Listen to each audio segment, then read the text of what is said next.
Every man needs a corner of the world where he feels like he's in charge, a place that doesn't have to answer to deadlines or bosses or anyone else's rules, just a little patch that's his. For some, it's a garage with old tools and the smell of motor oil. For others, it's a garden bed lined with tomatoes and peppers. But for me, it was a dome of brick and mortar that sat in the middle of my backyard, my wood-fired pizza oven. I'm not exaggerating when I say I poured a whole summer into that thing, sweating under the sun, hauling bricks, until my hands were raw, arguing with myself about airflow and angles, and nearly destroying 3 pairs of work gloves. When it was done, though, it wasn't just an appliance. It was a crown jewel, a monument to patience, stubbornness, and passion. And passion is the right word, because pizza for me isn't cardboard boxes and greasy slices. It's blistered crusts spotted like a leopard sauce with just enough tang to make you close your eyes, mozzarella, that melts in creamy little pools. My Friday nights became sacred. I'd light the fire, neighbors would smell the oak smoke drifting through the cul-de-sac, and before long, folks wandered over with lawn chairs and drinks. Kids ran wild in the grass, friends leaned on the fence, sharing stories, and there I'd be flour dust on my arms, turning out pies one after another, like it was my calling. That oven wasn't a hobby.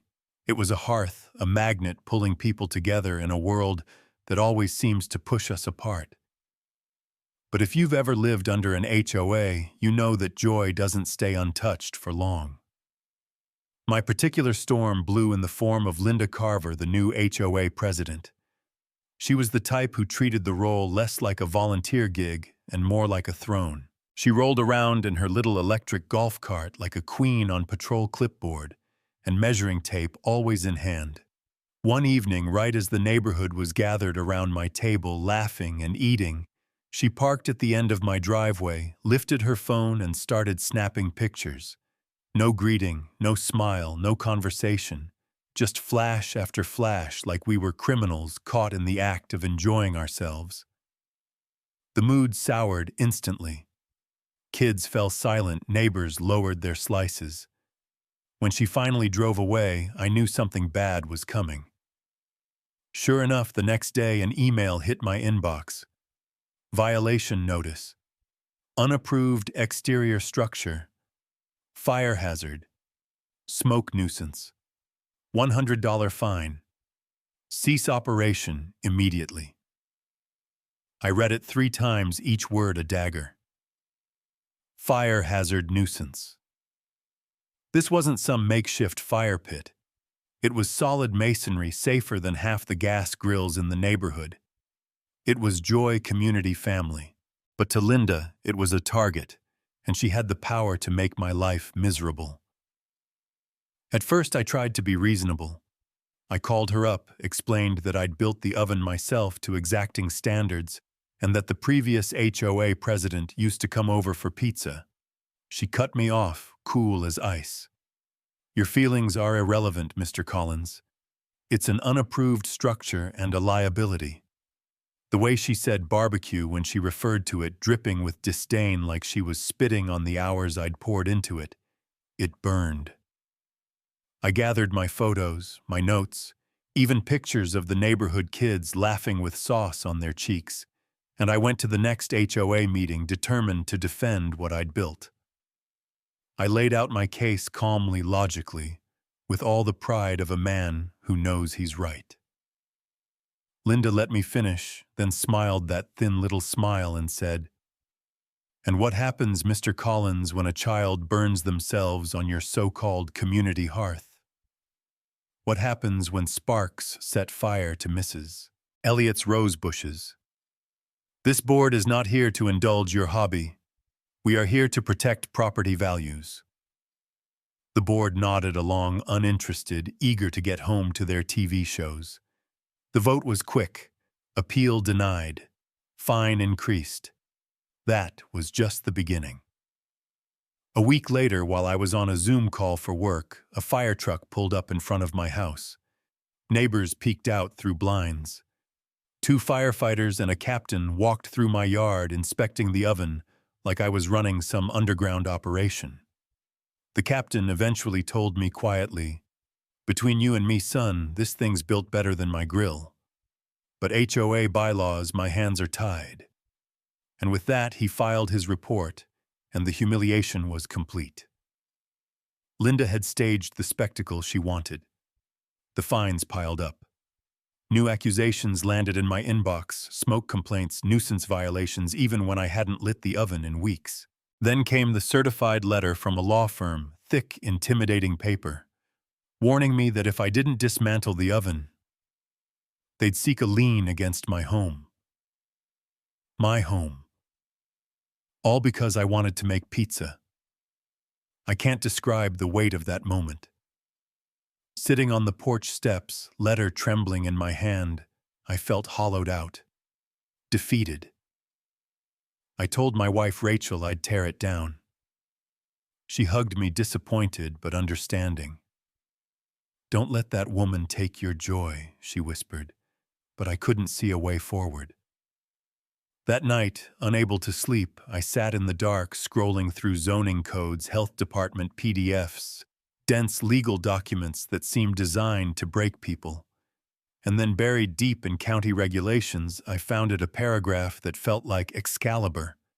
It said that any cooking equipment certified for commercial use by the health department and fire marshal would be governed under commercial codes superseding HOA bylaws. If my oven was certified as commercial, Linda and her clipboard had no say. I laughed out loud, waking Rachel. "She wants to make it a problem," I said, grinning in the dark. "Fine. I'll make it a business." From that night forward, I lived and breathed malicious compliance. I went to the health department, sat across from a stern clerk, and asked for a commercial food permit for my backyard oven. She raised an eyebrow, but gave me a list a mile long. Hand washing station, 3-compartment sink, NSF containers, temperature logs, ServSafe certification. It was insane, but I nodded and said, "I'll get it done." And I did. I passed the exam, hired a plumber, bought stainless steel equipment until my garage looked like the back of a diner. Then I called up the same fire captain who'd inspected me weeks earlier. When he realized what I was asking, a commercial certification, he chuckled and said, "Son, you're really poking the bear." But after reviewing my safety upgrades, he signed the papers with a grin. "Congratulations. You're now officially operating a commercial cooking appliance." Step by step, I built a fortress of paperwork. LLC registered, sales tax ID secured, business license approved, $4,000 on credit cards, but every form was another brick in my wall of defense. Linda's suspicious golf cart cruises past my house became more frequent. She sent an email dripping with fake concern about unapproved commercial activity. My lawyer's advice was simple: don't engage. Let her walk into the trap. And oh, what a trap it was. I chose my battlefield, the neighborhood Facebook group, posted a photo of my new license, announced the grand opening of Collins's Weekend Slice, and invited everyone for pizza. The response was overwhelming. Dozens of pre-orders, neighbors cheering me on, folks calling me a legend. Opening day was magic.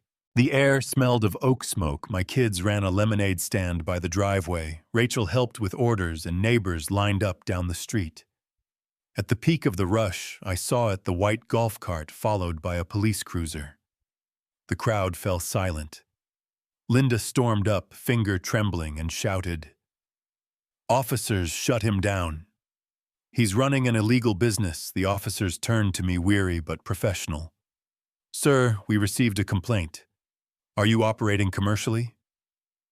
I smiled, untied my apron, and led them to a plexiglass-covered display I'd mounted near my prep station. My wall of malicious compliance. One by one, I pointed to each document: LLC registration, business license, health department permit with an A grade, and finally, the fire marshal's commercial certification. According to county code, I said, tapping the page, this supersedes all HOA bylaws. The officer read carefully, then looked Linda dead in the eye. Ma'am, he's fully compliant. He has every right to operate.